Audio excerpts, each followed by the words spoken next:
درود پڑھنے کے دنیاوی فائدے بھی بہت سے ہیں، جن میں سے ایک صحت ہے، کیونکہ رحمت آتی ہے نا، تو جو رحمت آتی ہے تو پھر تو مشکل سے مشکل مرحلے آسان ہو جاتے ہیں۔ ہو سکتا ہے آپ میں سے کچھ لوگ شیخ صالح المغامسی کا نام جانتے ہوں، بہت بڑے اسکالر ہیں، ان کا ویب سائٹ بھی ہے الراسخون فی العلم، قرآن کی تفسیر بھی انہوں نے کی ہے، بہت ایک لمبا عرصہ مسجد قباء کے امام رہے ہیں۔ وہ دل کی ایک بیماری میں مبتلا ہو گئے، جس کی وجہ سے ان کو دل کا آپریشن کروانا پڑا۔ یہ 2012 کی بات ہے۔ دل کا آپریشن کروانے کے بعد ان کے لیے ایک عجیب و غریب واقعہ رونما ہوا۔ اس واقعے میں اللہ کی عظمت اور قدرت عیاں اور ظاہر تھی، وہ اللہ جس کے ہاتھ میں سب کچھ ہے۔ شیخ بیان کرتے ہیں کہ 24 گھنٹوں کے بعد جب وہ ہوش میں آئے، یعنی آپریشن کے بعد، تو جو نرس شیخ کی بیماری کے حالات کی نگرانی کر رہا تھا، اس نے کہا کہ خون میں کوئی چیز ہے۔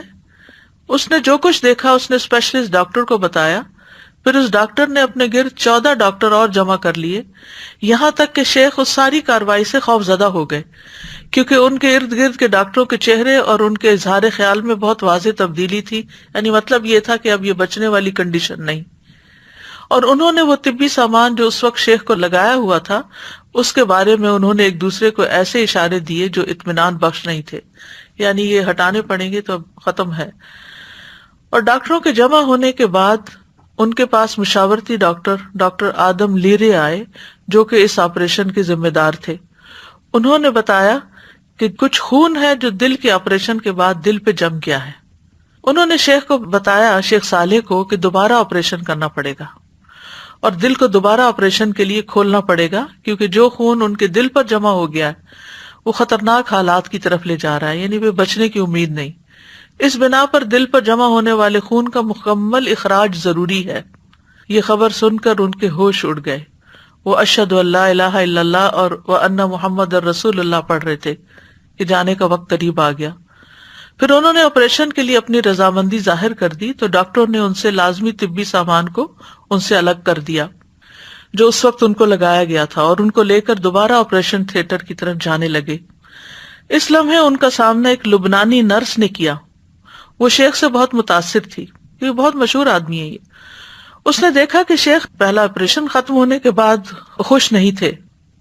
نرس اس بات سے غمزدہ ہوئی کہ ایک ہی دن کے بعد شیخ کو دوبارہ آپریشن کی تکلیف برداشت کرنے کے لیے آپریشن تھیٹر کی طرف لے جایا جا رہا ہے۔ تو اسی وقت نرس نے کہا، یا صالح صلی علی النبی وربی یفرجھا، کہ اے صالح آپ نبی صلی اللہ علیہ وسلم پر درود بھیجیں، اللہ اس بیماری کو دور کر دے گا۔ تو شیخ صالح نے اسے جواب دیتے ہوئے کہا، اللہم صلی علی محمد وعلی آل محمد۔ اور شیخ اپنی اس روایت کو واقعہ خود یہ بیان کرتے ہیں اور قسم کھا کے کہتے ہیں کہ درود میں پڑھ رہا تھا کہ اچانک کوئی چیز تبدیل ہو گئی اور آپریشن کی کارروائی کے لیے استعمال کیے جانے والے اوزار تبدیل ہونے لگے، اور ڈاکٹر آدم کو ایک مرتبہ پھر بلایا گیا۔ جب انہوں نے الٹرا ساؤنڈ کی اسکرین دیکھی تو وہ حیران رہ گئے۔ شیخ صالح سمیت سب کو ایک اچانک ناگہانی صورتحال کا سامنا تھا۔ دل میں جمع ہونے والا یہ خون سارے کا سارا بہہ کے جاری ہو گیا۔ اس وقت شیخ اپنے اس واقعے کے اثر سے رونے لگے۔ تو یہ ہے کہ بعض اوقات انتہائی مشکل حالات میں، انتہائی تکلیف دہ حالات میں، جب انسان اپنے دل میں کوئی تکلیف محسوس کر رہا ہو یا اپنے کسی عزیز کی تکلیف کو دیکھ کر پریشان ہو رہا ہو، تو سچے دل سے دروشی پڑھیں، تو انشاءاللہ آپ دیکھیں گے کہ اللہ سبحانہ وتعالیٰ اپنی رحمت فرما دے گا، کیونکہ ہمیں دنیا میں بھی اللہ کی رحمت چاہیے اور آخرت میں بھی اللہ کی رحمت چاہیے۔